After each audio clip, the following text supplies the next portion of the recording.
depende de la versión que tenga preparado el día de hoy.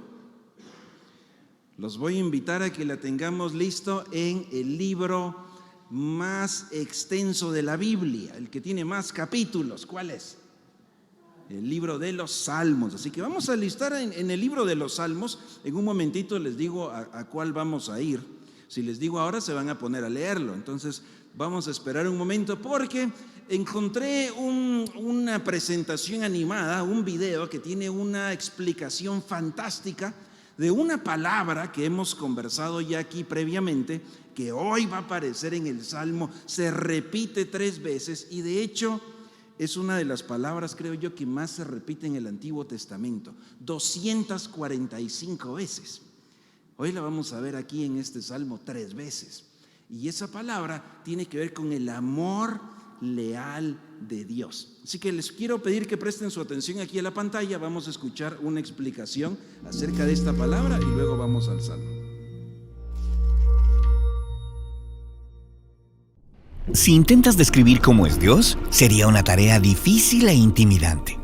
Pero cuando las personas que escribieron la Biblia contemplaron el misterio de Dios, ellos consistentemente describieron a Dios de esta forma: compasivo y lleno de gracia, lento para la ira y abundante en amor leal y fidelidad. Vamos a ver esta cuarta frase: amor leal. Es la traducción de la palabra hebrea Hesed, que es difícil de traducir a cualquier idioma porque combina las ideas de amor, generosidad y compromiso. Hesed describe la acción de prometer lealtad motivada por un profundo afecto personal, como en la historia de Ruth. Ruth es una extranjera casada con un israelita que muere trágicamente junto con su hermano y su padre. A Ruth solo le queda su suegra, Noemí, también viuda, quien no tiene nada para darle. Noemí le dice a Ruth que se devuelva a su pueblo, pero Ruth más bien le promete quedarse al lado de Noemí y cuidarla. Y mientras los demás ven a Ruth cumplir su promesa, lo llaman un acto de Hesed. Nota que el Hesed de Ruth no es condicional ni depende de cuán valiosa fuera Noemí para ella. Más bien, es una expresión del carácter de Ruth. Ella es simplemente una persona generosa que cumple su palabra. Eso es Hesed. Ahora bien, el amor leal de Ruth es verdaderamente inspirador, pero quien muestra un Hesed permanente en la Biblia es Dios, como en la historia de Jacob, quien es un engañador y traidor, aún con su propia familia. Pero a pesar de eso, Dios lo escoge y le repite la promesa que le había hecho a su abuelo, Abraham, de que él le daría una gran familia a través de la cual Dios mismo restauraría su bendición sobre las naciones. Así que 20 años más tarde, Jacob se da cuenta de su indignidad y le dice a Dios: yo no soy digno de todo este Hesed que me has mostrado. Y él tiene razón, pero el Hesed de Dios nunca se trató de la dignidad de Jacob. Era una muestra de la generosa lealtad de Dios a su promesa. El Hesed de Dios continúa en la historia de los descendientes de Jacob, los israelitas. Cuando son esclavizados por Faraón en Egipto, se nos dice que Dios recordó su promesa a Abraham y a Jacob. Así que Dios destruye a Egipto y levanta a Moisés para liberar al pueblo y llevarlos a la tierra prometida. Y en esta historia, esto es llamado un acto de Hesed, porque era Dios cumpliendo su palabra. Ahora, de camino a la tierra prometida, los israelitas estaban asustados de las naciones alrededor de ellos y dudaban que Dios los pudiera proteger. Así que el pueblo amenazó a Moisés y le dijeron que pondrían un nuevo líder que los llevara de vuelta a Egipto. Dios está molesto y dolido, pero Moisés intercede y le pide que perdone el pecado de este pueblo por su gran Hesed. Nota que Moisés le pidió a Dios que perdonara no porque el pueblo lo merecía, sino porque era consistente con el carácter de Dios. Y Dios estuvo de acuerdo y renovó su compromiso con un pueblo que no quería estar comprometido con él. En la Biblia, Dios es leal y amoroso por la única razón de que ese es quien Él es. Por supuesto, Él quiere que las personas respondan con Hesed, pero aun cuando no lo hacen, el Hesed de Dios permanece. El profeta Oseas compara el Hesed del pueblo de Israel con la neblina matutina, que está aquí por un momento y luego se va. Pero el Hesed de Dios permanece. Como en la celebración del Salmo 136, que empieza diciendo: den gracias al Señor porque Él es bueno. Y luego repite 26 veces, porque para siempre es su Gesed. Y es así como después de siglos de Israel estar traicionando su compromiso con Dios y de su larga historia de violencia y muerte, Dios mantuvo su promesa de una manera dramática y drástica, adoptando la naturaleza humana y atándose a nosotros en la persona de Jesús. Y las personas que seguían a Jesús de Nazaret dijeron que en él encontraron al Dios de Israel lleno de amor y fidelidad. Jesús es el ser humano más leal y amoroso, y en su vida, muerte y resurrección, Dios abrió un nuevo futuro para nosotros y para toda la creación. Y Dios hizo eso justamente porque esto es como Dios es, generoso, amoroso y eternamente leal a sus promesas. Y cuando experimentamos la pureza y el poder del amor leal de Dios mostrado a través de Jesús, nos mueve a reimaginarnos el por qué y el cómo podemos mostrar Gesed de vuelta a Dios y a las personas alrededor de nosotros. Esto es lo que significa decir que Dios sobreabunda con amor leal. Leal de Dios, Gesed. Así que quiero invitarlos esta mañana que vayamos al Salmo 36. Salmo 36. Ese amor leal de Dios, en muchas de nuestras traducciones aparece como fidelidad o misericordia, mejor dicho. Misericordia de Dios, el amor de Dios. 245 veces aparece esta palabra en el Antiguo Testamento. 127 en los Salmos. Así que si un día quieres revisar cómo es el carácter de Dios y cómo se relaciona Dios con nosotros, un buen desafío sería revisar todos esos versículos, ese Gesed de Dios. Vamos a ir esta mañana al Salmo 136. Seguimos explorando la fidelidad de Dios para con nosotros. Ese Dios que es siempre fiel, a pesar de nosotros mismos. No depende de nosotros, depende de Él. Salmo 36. Y no le dije a Héctor, pero vamos a comenzar en el verso 5. Muy bien, muchas gracias. Y sí le dije que vamos a usar Nueva Versión Internacional esta mañana. Muy bien, excelente. Y sí le dije que a ver si me invita a comer algo. No, eso no le dije, bueno, está pendiente. En este salmo, este es un salmo que se atribuye a David, posiblemente, no podemos afirmarlo totalmente, no hay suficientes detalles, pero generalmente el título es así. De hecho, varias de sus Biblias tal vez tienen un título como este, al director musical de David, siervo del Señor. Quiero comenzar en el versículo 5, a propósito, porque el Salmo tiene 3 partes y quisiera que arranquemos con la parte del carácter de Dios.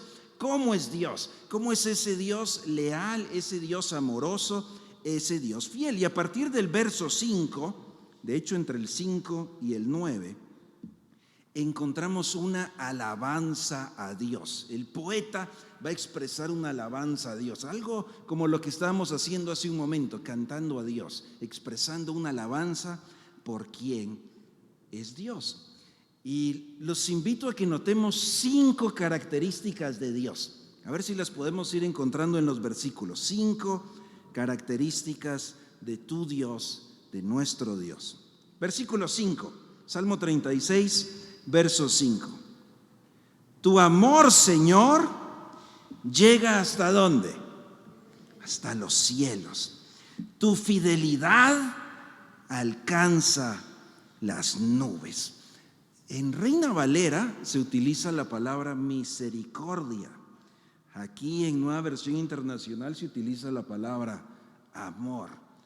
Es la palabra hebrea que acabamos de ver, Gesed. Tu amor leal, la lealtad de Dios por quien es Él, el amor de Dios para con nosotros llega hasta los cielos. Lo primero que vemos en este versículo es que ese amor, ese compromiso de Dios por mostrarnos su amor, no tiene límite, no tiene fin, es infinito. El versículo 5 dice tu fidelidad, y aquí fidelidad, amor, Gesed, van de la mano. Alcanza las nubes. Así que la próxima vez que estés pensando en Dios, ¿quién es Dios? ¿Cómo es Dios? Recuerda que es un Dios fiel, es un Dios de amor, leal. Y que no importa lo que suceda, no importa lo que hagas, Dios nos sigue amando igual. Entonces puedo ir a pecar.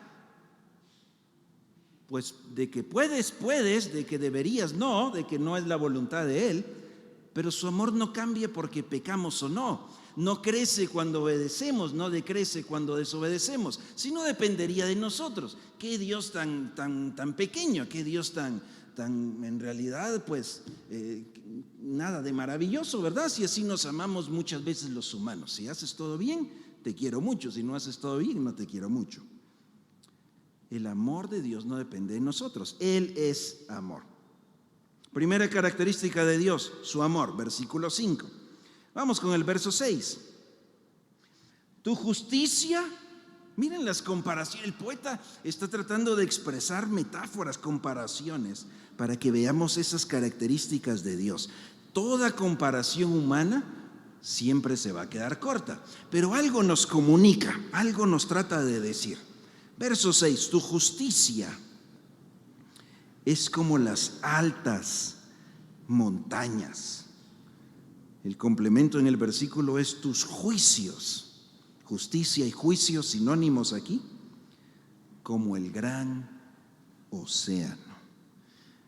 Cuando el poeta mira a la persona de Dios, miren qué maravilloso, mira la misericordia, la lealtad, la fidelidad de Dios.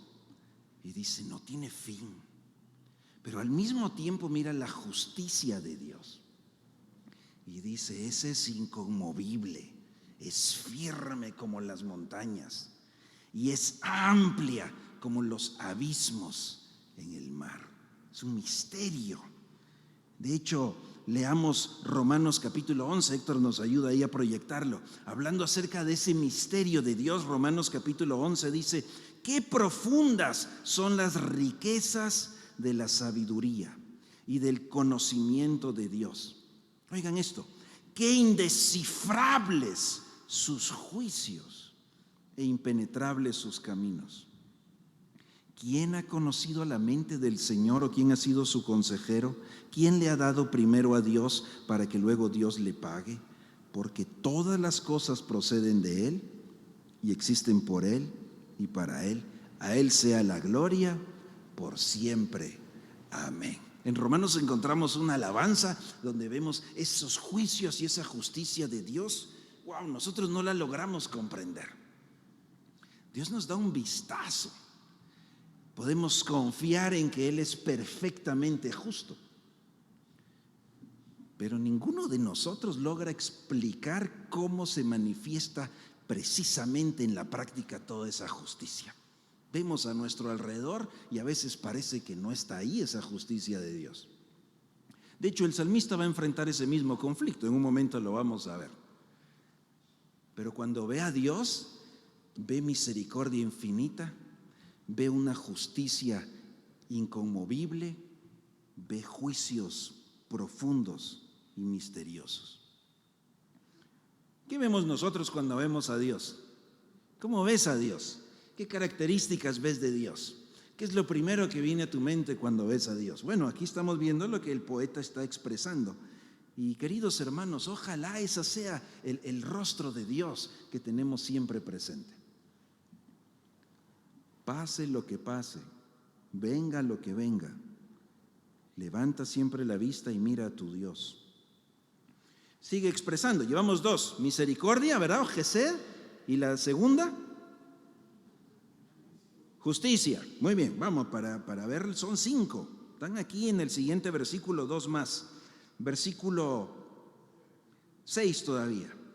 Tu justicia es alta como las montañas, es como las altas montañas, tus juicios como el gran océano. Miren ahora lo que dice el salmista. Tú, Señor, cuidas de los hombres y animales. Cuán precioso, oh Dios, es tu gran amor. Número 3, el salmista empieza a hablar ahora de ese Dios grande, infinito, que hay cosas suyas que no cambian, no se mueven y no podemos comprender en totalidad. Pero ese Dios tan grande y poderoso tiene un cuidado muy particular por sus criaturas, por su creación, a los hombres y animales. Es una forma poética, recordemos que estamos leyendo un poema, de decir, Dios cuida su creación, sus criaturas.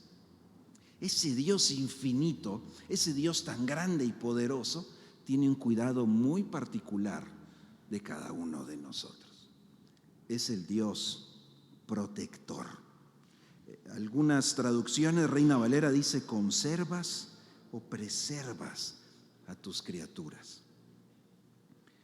Sigue diciendo el salmista, todo ser humano, estoy ahora en el verso 7, todo ser humano halla refugio a la sombra de tus alas.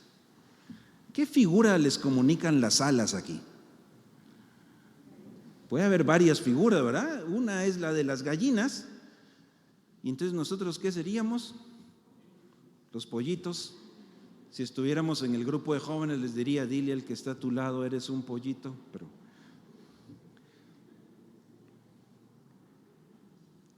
bueno, esa es una figura de la protección. Probablemente algunos de ustedes pensaron en el Salmo 91, ¿verdad? Y es la misma figura también ahí. De hecho, algunos autores incluso hablan de esta presencia de Dios en aquel tiempo, ¿verdad? En el templo. Las figuras de los querubines que estaban en el arca, igual representa esa presencia protectora de Dios. Dios proveedor, Dios protector. Versículo 8. Se sacian de la abundancia de tu casa, les das a beber de tu río de deleites.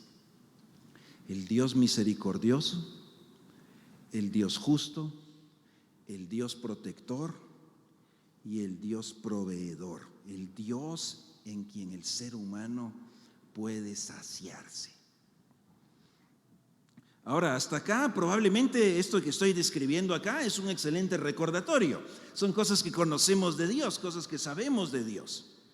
Y falta uno, número 5, versículo 9. Porque en ti está, ¿qué cosa?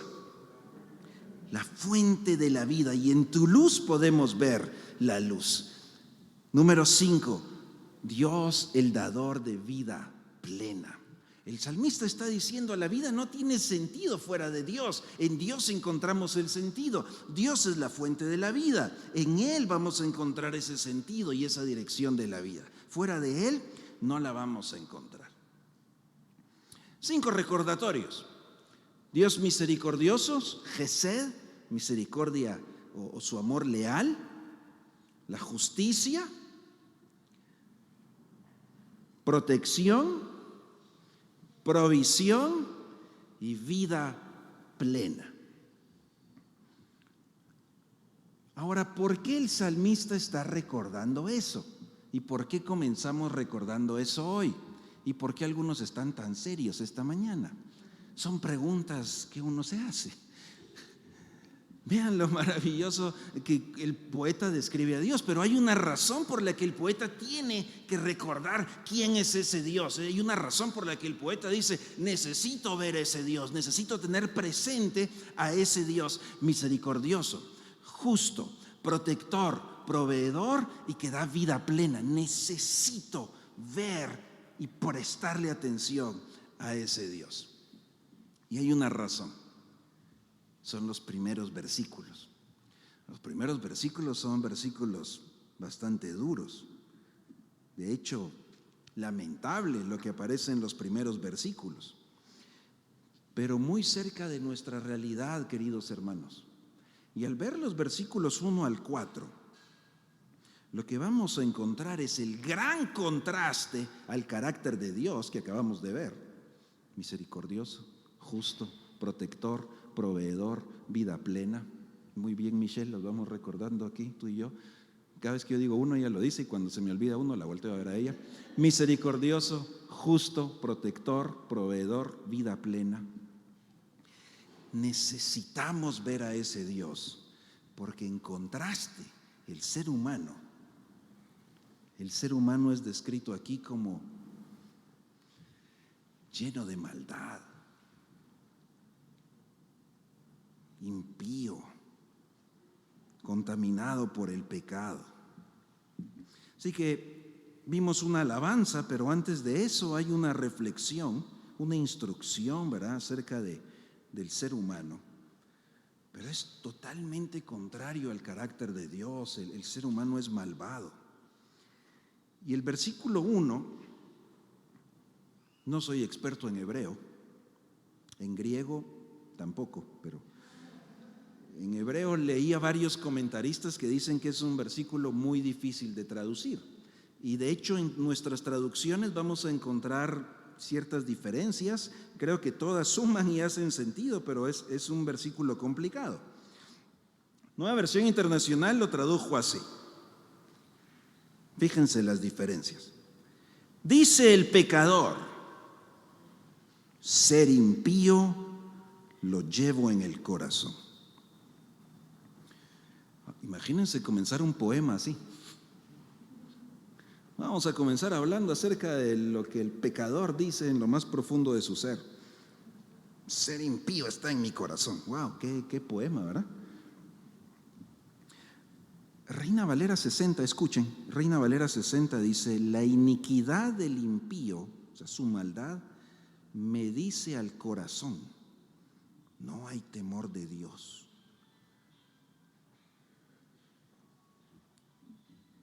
Los niños, por favor. Son bromas. Voy a revisar que el mío esté apagado. No me llamen. De hecho, parte de la complicación de este versículo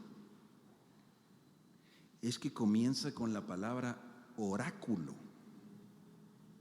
No lo vemos así en nuestras traducciones, pero dice: oráculo del pecado al malvado en medio de mi corazón. Pues un oráculo normalmente es un pronunciamiento de parte de Dios, es un pronunciamiento de Dios con la autoridad de Dios, y Dios va a pronunciarse, va a decir algo. Pero acá el poema comienza diciendo oráculo del pecado. El que va a hablar es el pecado. Qué duro, qué fuerte. O sea, el pecado se va a pronunciar. En otros salmos encontramos al hombre hablándole a su corazón, ¿verdad? Pero aquí encontramos el pecado en el corazón hablándole al ser humano. Por eso la combinación de estas traducciones nos da este sentido. Desde lo más profundo del ser humano, el pecado dice algo. Qué descripción tan dura. ¿Y qué es lo que dice eso profundo en el ser humano? Dice: no hay temor de Dios. ¿Cuál es la descripción de la maldad del ser humano? No hay temor de Dios delante de sus ojos. Quiere decir que el ser humano en lo más profundo de su corazón no tiene ningún temor de Dios, no tiene ese miedo delante de Dios de reconocer quién es Dios, quién es el Señor y quiénes somos nosotros, sus criaturas o servidores. Significa que en lo más profundo del ser humano se niega la autoridad divina. Y esto lo entendemos muy bien. A causa del pecado, todos nosotros, separados de la gloria de Dios, en esa rebelión hemos nacido con ese corazón apartado, endurecido, malvado. Todos nosotros contaminados por el pecado. Por cuanto todos pecaron y están destituidos de la gloria de Dios. No hay temor. Todos nosotros nacemos sin reconocer a Dios como nuestro Dios. Ahora, esa irreverencia, esa rebelión, con lo que comienza el Salmo, vean qué nota, ¿verdad? El poeta está observando, y está observando a la humanidad, está observando al ser humano. Y lo que mira es que el ser humano, desde lo más profundo de su corazón, no teme a Dios, no reconoce a Dios, vive en rebelión, en irreverencia. Y bien, sabemos nosotros, recordamos Proverbios, que el principio de la sabiduría ¿Es qué? Es el temor al Señor. Pero si el ser humano no tiene temor al Señor, la implicación es que vive en completa necedad, en completa rebeldía. No reconoce a ese Dios. Se revela delante de ese Dios. Y entonces esa maldad, esa actitud empieza a permear y empieza a contaminar el resto de la vida. Versículo 2. Este hombre pecador, el poeta está observando y mira que el hombre pecador dice: no hay Dios, no tengo temor de Dios. Pero en el versículo 2 el hombre pecador cree que merece alabanzas y no haya aborrecible su pecado.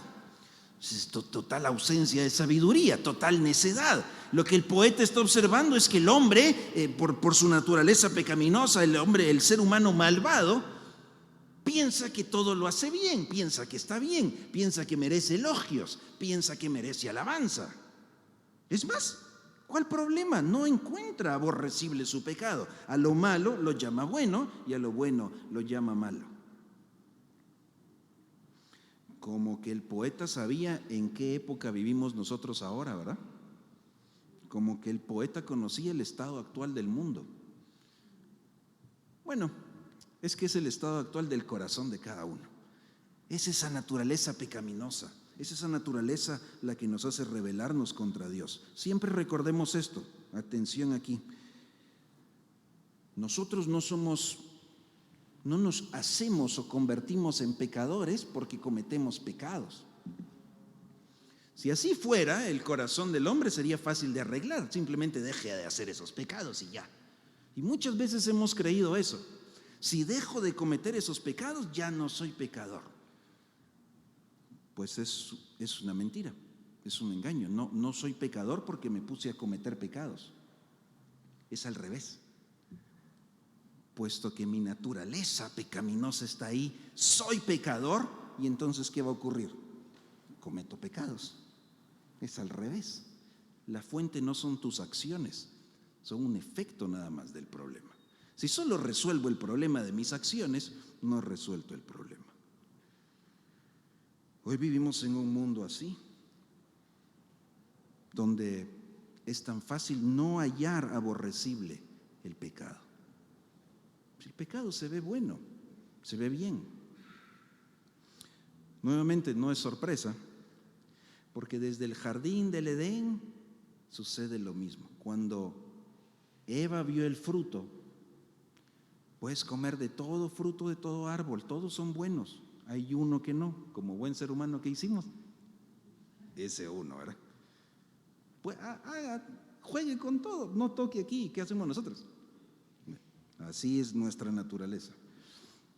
Pero cuando Eva vio, y luego Adán también, pero cuando vieron ese fruto, del árbol prohibido, el fruto que no debían de comer, ¿cómo se miraba? Nunca pienses que estaba así con telarañas y murciélagos, tenebroso, ¿verdad? Y así escondido. Eso es mentira. De hecho, así se pinta, ¿verdad? Todo lo feo, tenebroso, la bruja y no sé qué. Lo vio que era bueno, apetitoso, sabroso, jugoso, igual que los otros. Pues no le veo diferencia. Yo lo veo sabroso, lo veo bueno. No se ve malo. Y es más, lo mordió y está rico. Porque así es el engaño del pecado. Si el pecado te apareciera horrible, tenebroso, ¿verdad? Así, no me llamaría la atención. Salgo corriendo, me asusta. Pero te aparece jugoso. ¿Cuál es la diferencia? No lo veo malo. Bueno, la diferencia no la ponemos nosotros. No es que nosotros dictamos si esto es bueno o es malo. A mí me parece que está bien, pues. Y esa es parte del diálogo que están teniendo en el jardín del Edén, con que Dios dijo que esto era malo. ¿Verdad que no? Pues no. ¿Verdad que no es malo? Y Dios anda diciendo que sí. Ese Dios no sabe. Usted sí sabe, ya lo probó, ya verificó que no es malo. Ah, qué terrible, ese es el problema. Y entonces el salmista está diciendo aquí en el versículo 2, cree que merece alabanzas, cae en un orgullo y tiene una falsa seguridad, se autojustifica. Miren el versículo 3, todavía en el versículo 2, cree que merece alabanzas y no haya aborrecible su pecado, se autojustifica, tiene una falsa seguridad porque piensa que pues su vida está bien, no hay ningún problema. Hoy vivimos en esa cultura que dice, si algo es malo para ti, no tiene que ser malo para mí. Entonces, yo estoy bien. Usted porque así lo ve, usted porque así cree. Hoy decimos, ¿por qué usted pues así lo interpreta? Yo lo voy a interpretar diferente. Sí, aquí la Biblia dice algo, pero no creo yo que sea tan así. Esas son las expresiones tan comunes que podríamos escuchar, incluso entre creyentes. Es que Dios dijo tal cosa, sí, pero yo pienso que cualquier frase que siga no sirve, ya es basura, no sirve. Si Dios dijo, eso es. No importa qué opino yo, ¿verdad? ¿Desde cuándo yo le voy a decir a Dios que sí es bueno y que es malo? Que así debes, que tengo una mejor idea que la de Él. Que qué lindo lo que dice acá, pero yo pienso que hay una mejor forma. ¿Desde cuándo? Yo sé que oímos eso y es pues nunca tan absurdo. Pero así es como se conduce el corazón, así es como se conduce eso que está contaminado por el pecado desde lo más profundo. Y así es como tenemos que estar alertas y muchas veces sin darnos cuenta tal vez, nuestro corazón quiere inclinarnos a que vayamos por ese mismo camino. Sí, Dios dice, pero. Y a veces la suavizamos, pero Señor, tú sabes, ¿verdad? Perdóname, tú sabes, tú me entiendes que yo sí no puedo.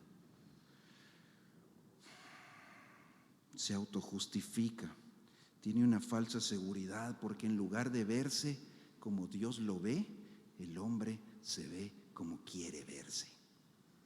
Me voy a ver como yo quiero, me voy a autojustificar. Eso es lo que el poeta está viendo. El poeta está viendo la maldad de la humanidad, está viendo el corazón apartado de Dios, rebelde, el corazón que peca y desobedece y quiere aplauso, el corazón que se autojustifica. El poeta está viendo eso. Y cuando eso sucede en el corazón del ser humano, todo el resto se contamina. Ahora sí, versículo 3. Pues empezó en lo muy profundo, ¿verdad? Empieza en el corazón, empieza en las actitudes, pero ahora se va a notar, versículo 3, en sus palabras. Sus palabras son inicuas y engañosas. Ha perdido el buen juicio y ha perdido la capacidad de hacer el bien. El poeta mira a la humanidad y dice, ha perdido la capacidad, la sensatez. Parece que describiera nuestros tiempos también, ¿verdad? Cuando vemos la maldad a nuestro alrededor, cuando vemos la dureza, la pecaminosidad, pero ¿qué le está ocurriendo a la humanidad? Pues es el mismo problema de todas las épocas, porque es un problema del corazón, es un problema de ese corazón rebelde delante de Dios. Miren la figura a qué punto llega. Versículo 4. Aún en su lecho trama hacer mal. Pues el poeta dice, hasta dormido está viendo cómo hace maldad.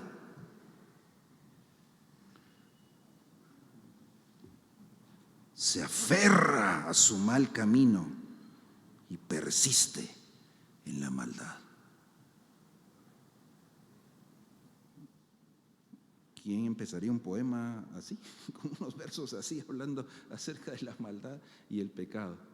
El salmista está viendo, y cuando ve toda esa maldad, cuando ve esa dureza del corazón, cuando ve que maquina, hasta dormido, dice el ser humano, piensa maldad, el poeta se detiene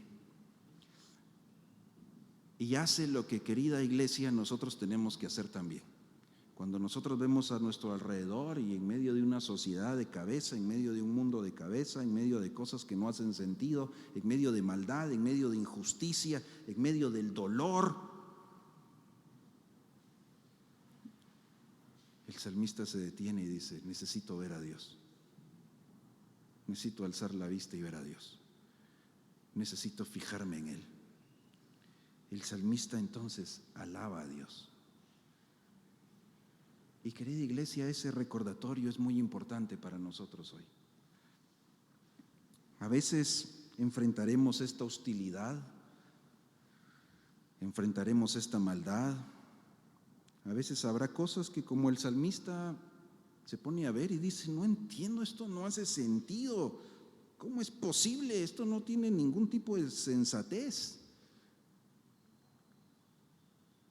En medio de ese pensamiento que podría abrumarnos por la maldad y el pecado a nuestro alrededor, necesitamos seguir el ejemplo del salmista. Dice: para y mira a tu Dios, míralo a Él. Y es el mismo consejo que encontramos en el resto de las Escrituras, aún incluso de los momentos de dolor, aún incluso en los momentos de confusión, en los momentos de desesperación o de soledad. Para, detente. Ya viste, es real lo que está describiendo en los primeros versículos. Ya lo viste, ya lo palpaste, ya lo sentiste, es real, pero detente y mira a tu Dios. No te puedes quedar solo viendo esa parte de la realidad, está incompleto. Tienes que alzar la vista y ver a tu Dios. ¿Y cómo es tu Dios? Tu amor, Señor, llega hasta los cielos. Tu fidelidad alcanza las nubes. Después que ha descrito una maldad tan grande y tan profunda, dice: pero hay algo superior, y es mi Dios, y su bondad, su misericordia, su amor leal es superior y es infinito. Tu justicia. ¿Qué? Si antes hemos visto la injusticia, antes hemos visto la pecaminosidad, antes hemos visto la maldad, pero el salmista dice: no, pero tu justicia es real y es inquebrantable, inconmovible, como una montaña así de fuerte. Y tus juicios, vastos, amplios y misteriosos, como el gran océano. Dice: Señor, yo no logro entender todo, yo no puedo resolver todo, yo a veces no sé qué hacer, pero te veo a ti, y tu misericordia es más grande, tu justicia es más grande. Tú, Señor, tú cuidas de hombres y animales. Señor, tú que eres tan grande, tú tienes un cuidado particular y especial de mí. Cuán precioso, oh Dios, es tu gran amor. La primera cosa que cada creyente necesitamos hacer al ver la maldad del corazón del ser humano, a ver la injusticia, a ver la desobediencia, el pecado, es alzar nuestra vista al Señor.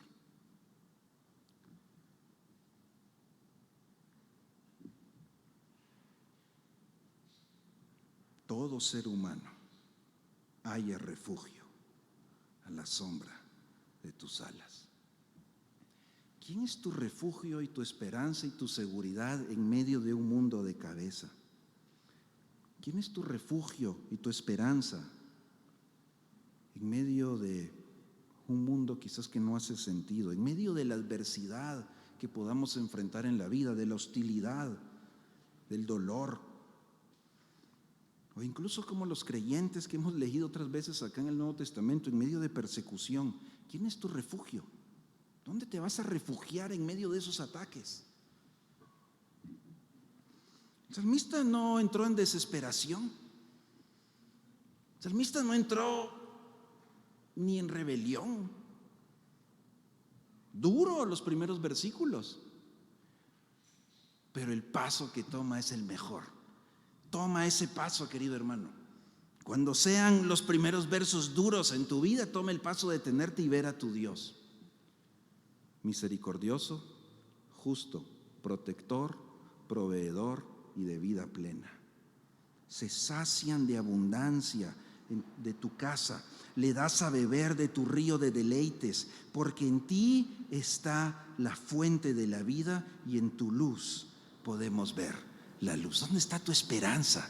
Es que en los primeros versículos hay desesperanza, no hay salida, hay tinieblas, hay oscuridad, hay muerte, hay pecado. Pero al ver a tu Dios vas a encontrar la vida. Así que el salmista comenzó hablando de la realidad, viendo lo malvado del corazón humano, lo que le rodeaba, pero se detuvo y vio al Dios justo y misericordioso. ¿Qué hace entonces? Y aquí termina el salmo. ¿Qué hace entonces el poeta? Pues se pone a orar. El poeta se pone a orar. ¡Qué gran ejemplo! Una vida de oración. No hay que orar porque toca, ¿verdad? Es una imposición, ¿verdad? Es una obligación, ¿verdad? Hay que hacerlo. Bueno, si no, bueno, ¿y qué oramos? ¿Qué digo, verdad? Digamos algo ahí, pues ya terminé, ya oramos, ya está. A veces pasa así incluso antes de la comida, ¿no es cierto? No se puede comer porque hay que orar. Apúrate, ¿verdad? Oremos. Bueno, puedes orar al inicio, en medio y al final y todo el tiempo de tus alimentos, dando gracias a Dios. Hay que orar. No puedo costar, hay que orar. No es una molestia, es una conversación con tu Dios misericordioso, justo, protector, proveedor, que es tu vida plena. Es encomendar a Él tus pensamientos, es encomendar a Él lo que estás viendo y no entiendes. Es decirle, Señor, en ti confío. Es decir, Señor, te necesito. Así que no es una imposición molesta, es una bendición. Fortalece tu vida de oración, hermano, que seas caracterizado por ser una persona de oración, una persona que alaba a Dios, no una persona que se va a quejar o que va a estar diciendo cosas igual con un corazón contaminado. Alaba a Dios. No estamos negando la primera parte, pero cuando solo vemos eso y respondemos de esa manera, estamos negando la segunda. ¿Quién es nuestro Dios? ¿Cómo reflejas a un Dios misericordioso, justo, protector, proveedor y de vida plena? Confiando en Él. Y esa es la oración, querida iglesia. La oración, por favor, nunca pensemos, es que suena esto tanto y no sé si lo vamos a lograr erradicar, pero al menos erradiquémoslo en nuestra mente. Suena tanto que la oración es para convencer a Dios de algo. No sé dónde salió esa idea. Bueno, sospecho de dónde salió. Es decir, aquí una fusión de figuras mal usadas. Sospecho que viene creo que no vale la pena decirlo, pero ya empecé. Sospecho que viene de una metáfora mal usada. Como Dios es nuestro papá, nosotros somos sus hijos. ¿Y qué hace un hijo cuando quiere lograr algo que le dé su papá? Pues va, insiste y persiste hasta que se lo da. Así que hay que convencer a Dios. Esa es la oración. Y todo el mundo, qué bonito, ¿va? Pero está muy mal empleado. Es más, hasta base bíblica mal usada le podríamos poner, fíjense. Y se las voy a dar para que leamos bien ese pasaje. Lo hemos estudiado otras veces, pero leámoslo bien. Lucas capítulo 18. Es decir, no lo vamos a leer ahora, pero cuando lo leas, es la parábola cuando Jesús habla de una viuda que viene ante un juez malvado, ¿verdad? Y Jesús habla sobre la necesidad de orar. Pero uno ve esa parábola mal leída, la viuda va porque estuvo molestando al juez. El juez dijo, va pues. Lo que Jesús está presentando es el caso extremo otra vez la desgracia del ser humano, el juez malvado. Si el juez malo accede por una mala razón, con una mala motivación, el contraste es el Dios bueno, que no se parece a ese juez. Así que cada vez que pensamos que Dios necesita que estemos Dios para convencerlo de algo, hemos leído mal el texto bíblico. No funciona así. Ese no es el Dios de la palabra. La oración jamás es para convencer a Dios de algo. La oración es para demostrar que tú te convenciste de algo, de que Él es tu Dios misericordioso, justo, protector, proveedor y de vida plena. Y le dice, Señor, te necesito. Señor, aquí estoy. Señor, no entiendo. Señor, no puedo. Señor, no sé qué hacer, pero tú eres el Dios misericordioso. Estoy convencido de eso. Por eso vine, Señor, a decirte, confío en ti. Aquí estoy. Por eso estoy hablando contigo, porque confío en ti. No entiendo y no sé, pero sé que tú estás obrando porque tú eres el Dios misericordioso. No me tienes que explicar, Dios. No me tienes que resolver el rompecabezas. Solo vengo a decirte, confío en ti. Aquí estoy, voy a obedecer. Tú eres el Dios justo. Confío en ti. Gracias. Dime qué hacer. Guíame. Dame la luz que necesito. La oración es para tú convencerte de quién es Dios. No es para convencerlo a Él. Y qué triste que muchas veces el convencer a Dios tiene que ver con peticiones meramente de la vida aquí en esta tierra, lo terrenal, lo pasajero. Convencer a Dios, ¿verdad? Que me dé un juguete nuevo. Aquí en adultos, juguete, ya saben qué significa, ¿verdad? Todas nuestras necesidades y las cosas que queremos poder comprar. Pues eso no es tener temor de Dios. ¿Saben por qué? Porque no lo estoy reconociendo a Él como Señor y yo como su servidor. Es todo lo contrario. Él es mi servidor, yo soy el Señor. Mire, hágame, deme, traiga, haga. Y hasta que lo hace, ¿verdad? La oración es para convencernos nosotros. ¿Cómo está tu vida de oración? Tu oración es constante, como dice Primera de Tesalonicenses, oren ininterrumpidamente, sin cesar, constantemente, poniendo tu confianza en el Señor. Miren la oración del salmista, y vamos a hacer nosotros hoy oración en este sentido también.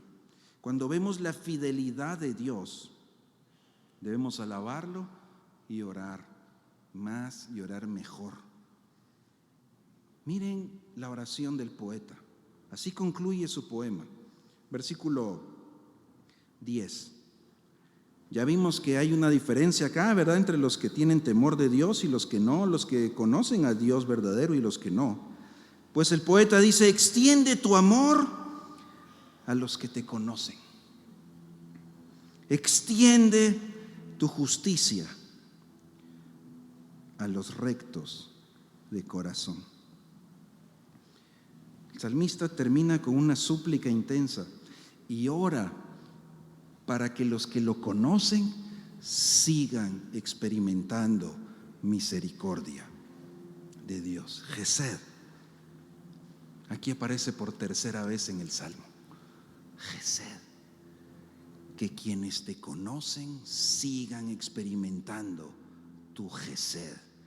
Hermanos, nuestra oración debe ser, y tu oración por otros hermanos, la oración unos por otros. No olvides que la fidelidad de Dios, el consuelo de Dios, te usa a ti también para otros hermanos. Ponte al lado de alguien, recuerdan, consolador, estar al lado, y que pueda haber la fidelidad de Dios, que pueda haber el gesed de Dios a través de ti. Pero ora para que la misericordia de Dios siga siendo real, siga siendo experimentada día a día. No solo conocimiento que se me quedó aquí en teoría o información, sino vivencia, experiencia. Por eso la oración es indispensable, porque me convence de esa vida de confianza en el Señor. Pero ora por ti y por tus hermanos, que sigamos viendo, palpando, respondiendo a ese gesed de Dios y a su justicia también, que no podemos entender, pero que lo poco que el Señor nos ha explicado, lo poco que nuestra mente logra comprender, es suficiente para saber que Él es ese Dios justo, su justicia perfectamente expresada en Cristo Jesús a favor nuestro. En otras palabras, dos cosas. Cuando veas la maldad, detente y mira también la bondad de tu Dios.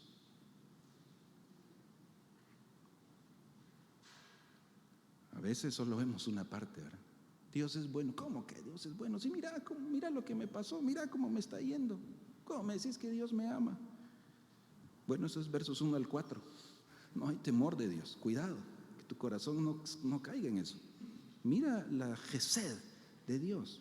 Y número 2, Cuando tengas ese conflicto de ver es la maldad y la injusticia, pero el Dios misericordioso y de justicia, ora pidiendo que esa gesed la podamos tocar y palpar. Allí está.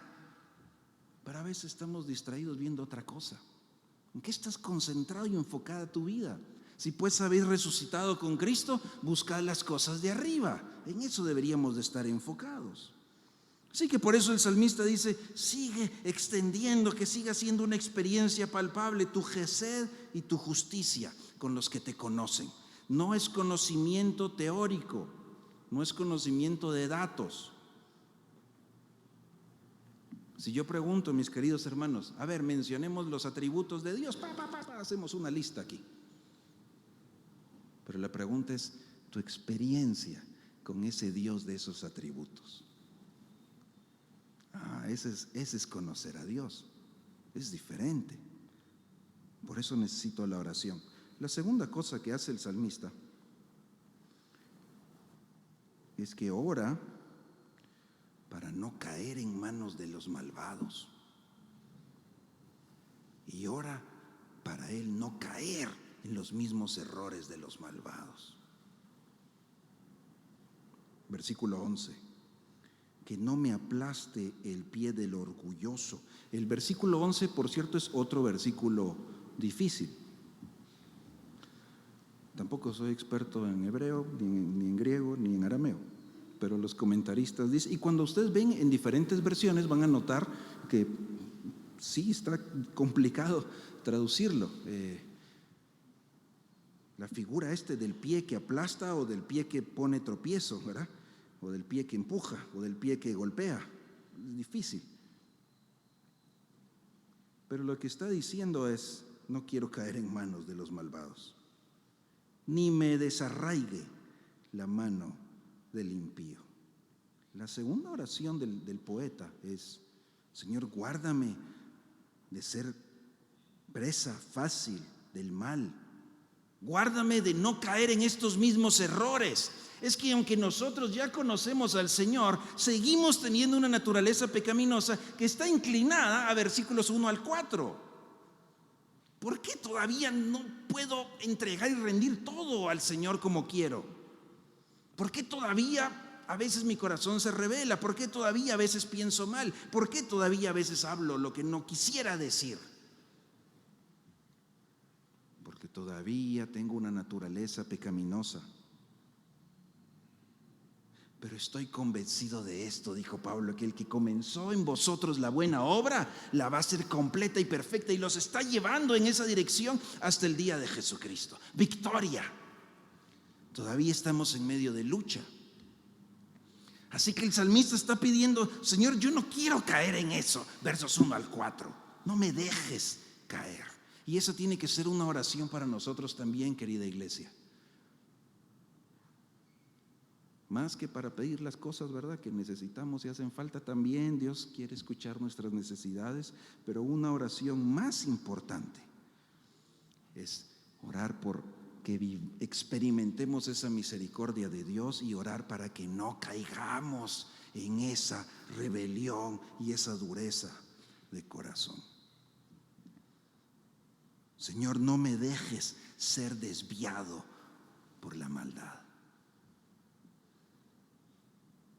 Recuerdan que anda un león rugiente buscando a quien devorar. Señor, no me dejes, ayúdame. Y la última oración que hace el poeta, verso 12. Vean cómo fracasan los malvados, caen a tierra y ya no pueden levantarse. No sé quién terminaría de ustedes un poema así, pero esa es la forma en la que el salmista termina el poema. Y si se fijan, termina el poema con lo que comenzó. Comenzó hablando de esa maldad y termina hablando de esa maldad, y en el medio habla de esa misericordia de Dios, y acá encontramos esa misericordia de Dios. La tercera oración del salmista es una oración de confianza en la victoria de Dios. Los enemigos de Dios serán destruidos, la justicia perfecta de Dios se va a manifestar, los enemigos de Dios ciertamente van a caer. Para nosotros, iglesia, esa oración final, quiero animarlos a que la podamos entender bien. Porque a veces cuando vemos el tema de la justicia de Dios, miren qué curioso, ¿verdad? A veces vemos el tema de la justicia de Dios y uno se asusta, uy, que no me vaya a caer a mí el rayo, ¿verdad? Pero que sí le caiga al otro. Señor, con justicia agarra a aquel, ¿verdad? Pero a mí no, Señor. A mí la misericordia, aquel la justicia. Eso no lo hemos leído bien entonces. Eso es lo mismo, eso es un corazón, versículos 1 al 4. Cada vez que tu corazón es, Señor, aplasta aquello, ¿verdad? Los discípulos, Señor, pedimos que caiga fuego. Es versos 1 al 4, eso es nuestro corazón duro. Pero lo que encontramos aquí es que ciertamente ese corazón duro, rebelde delante de Dios, aunque el ser humano quiera negar el juicio de Dios, no lo puede evitar. Aunque el ser humano diga, no, pues yo estoy bien, a mí me va bien, yo estoy bien con Dios. Dios, aunque el ser humano se justifique en su propio pensamiento y piense que no tiene nada de maldad y no tiene nada que perder en un juicio, aunque el ser humano piensa que no existe ese juicio, y vamos a escuchar hoy, ¿verdad? Dios es bueno y a todo el mundo perdona y deja pasar todo. Aquí, ¿cuál es el problema? Aunque el ser humano piensa evadir el juicio de Dios, no lo puede evitar. Y para nosotros, querida iglesia, eso significa que tenemos que orar con un sentido de misión, con un sentido de compasión, no con un sentido de, sí, Señor, ¿verdad? Acaba todos los malos, vamos primero nosotros. Tenemos naturaleza pecaminosa. Con un sentido de, Señor, oramos para quien no te conoce y no ve la luz y no tiene temor de ti, lo tenga ahora que está a tiempo, que pueda reconocerte y que pueda saber que tú eres el Dios de Gesed y de justicia, y que ciertamente lo que merecemos cada uno de nosotros es la muerte. Y ciertamente llegará, pero Señor, muestra tu Gesed ahora. Oramos para que otros puedan conocer esa misma misericordia de Dios.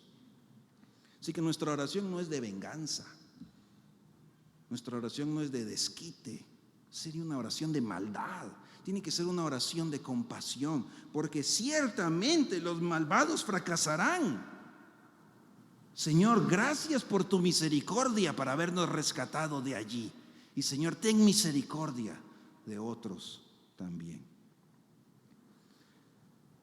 Así que hoy quiero invitarnos y quiero invitarte a que recuerdes esta semana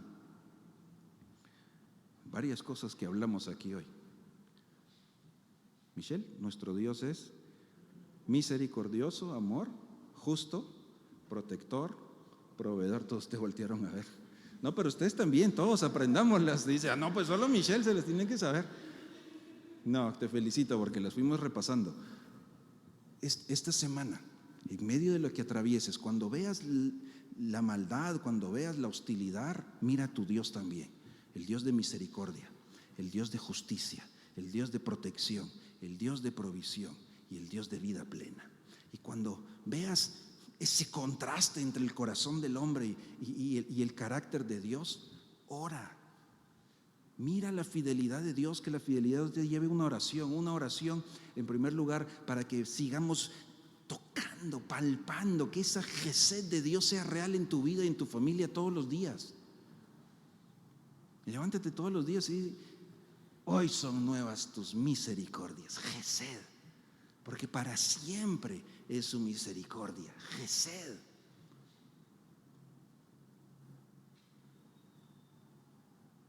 No nos levantemos con queja, no nos levantemos con frustración, no nos levantemos renegando.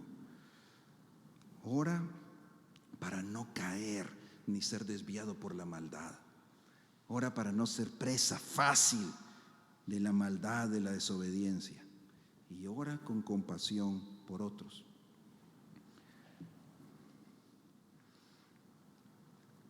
¿Cómo está tu vida de oración? Ahora vamos a orar más que por los alimentos, ¿verdad? No para convencer a Dios, para convencernos nosotros. Entonces, oración con un sentido de misión. Iglesia, fieles orando por nuestro país, fieles orando por nuestros gobernantes, fieles orando por las autoridades, fieles orando por la sociedad, fieles orando por el año electoral, con compasión y misericordia, que la justicia de Dios y la misericordia la pueda conocer nuestra nación, que la iglesia sea luz. Ora por Guatemala, porque esa es la voluntad de Dios. Ora por las autoridades, gesed y justicia que se manifiesten. Ora por las personas con quien debes tener conversaciones espirituales. Esa es oración misional, es oración en misión. ¿Con quién vas a compartir esta semana acerca de ese Dios lleno de gesed para nosotros? Ese Dios de justicia, ese Dios que a veces no puedo explicar todos sus misterios, pero puedo confiar que Él es misericordioso y sus juicios son rectos. Ora por las personas con las que vas a hablar. Es más, acércate a otras personas que ni se te había ocurrido hablarles acerca de Dios. No hay mucho que esperar. Hay un mundo en oscuridad que necesita que la luz se pueda acercar, y esa luz eres tú. Mateo capítulo 5, la luz no se esconde debajo del cajón, debajo de la cama. Se pone en un lugar visible. Ve y ponte esta semana al lado de otro, que pueda ver la misericordia de Dios a través tuyo. Esa es una oración misional. Así que hoy vamos a hacer oración misional aquí también todos juntos. 2, oremos con una oración en sentido de misión, número 1, pero 2, en sentido de adoración.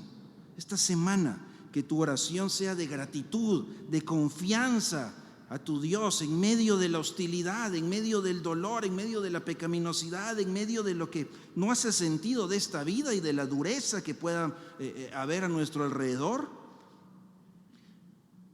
Alza tu vista y mira a tu Dios, adora a tu Dios. Dale gracias a Dios porque su gesed se sigue manifestando. No se va a acabar, no hay un día que hoy no hubo gesed. No hay, no existe, jamás. No importa lo que vayas a atravesar hoy, ahí está el gesed de Dios. Y muy importante, hermanos, quiero invitarnos a que oremos también. Número 1, con un sentido de misión. 2, con un sentido de adoración. Pero 3, con un sentido de arrepentimiento también.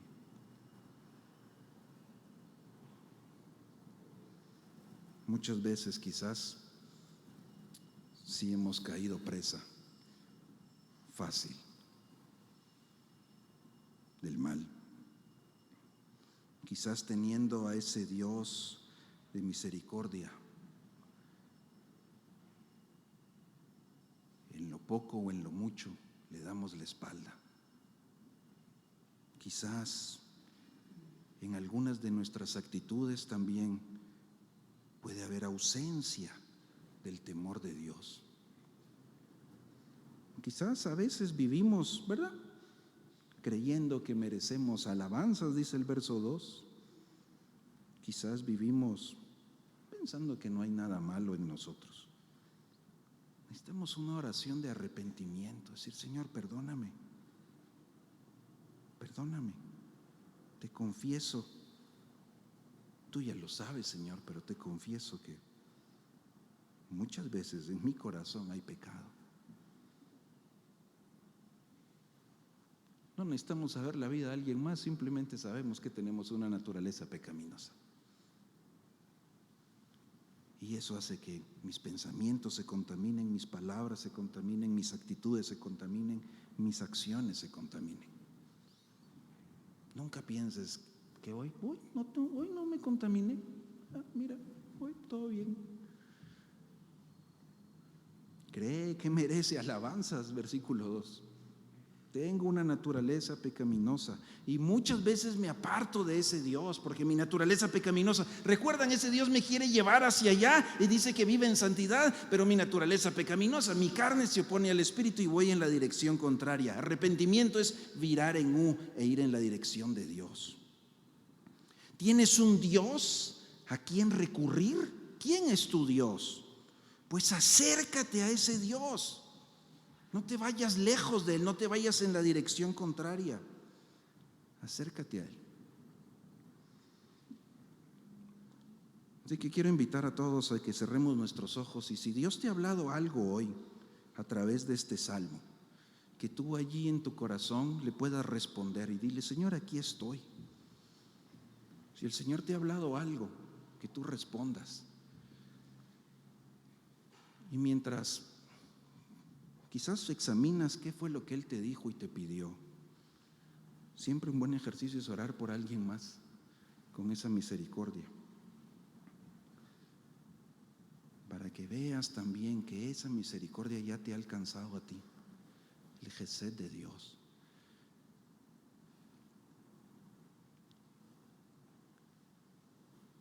Y que a través tuyo Dios quiere llevar esa esperanza a alguien más.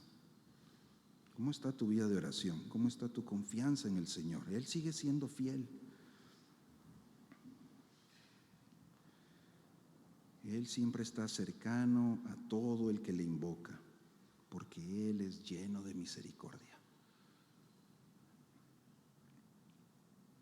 Él es el Dios de justicia perfecta y en su Hijo Jesucristo ha pagado por nuestros pecados, nos ha lavado, nos ha reconciliado y nos ha adoptado. Señor, gracias. Gracias porque en Cristo ya no estamos lejos, estamos cerca. No lo merecíamos, pero gracias porque has mostrado tu bondad.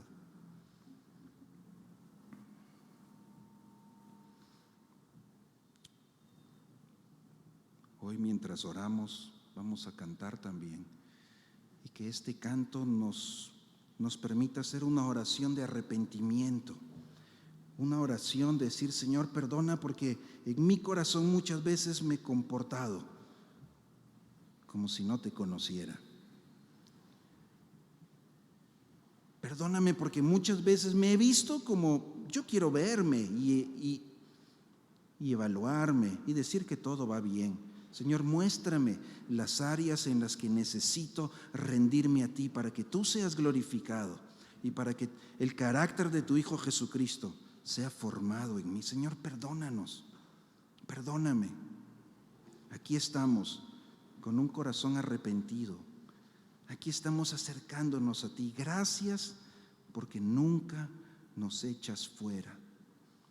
Gracias, Señor, por escuchar la oración de cada uno de mis hermanos, de todos juntos aquí hoy, Señor. Gracias porque podemos venir ante el trono de la gracia y encontrar socorro. Señor, ayúdanos. Gracias por tu Espíritu que nos fortalece, que nos consuela, que nos ilumina. Señor, fortalece a cada uno en medio de las pruebas que atraviesa. Señor, que tu Gesed se manifieste. Padre, que tu Espíritu hable a nuestro corazón, y si hemos tenido actitudes o pensamientos que se rebelan contra ti, gracias, porque tú nos limpias de toda maldad. Señor, si alguno de nosotros estaba caminando en dirección contraria, yendo lejos, gracias porque cada día podemos volver a ti. Gracias, Señor, por tu misericordia que es infinita. Llega hasta las nubes.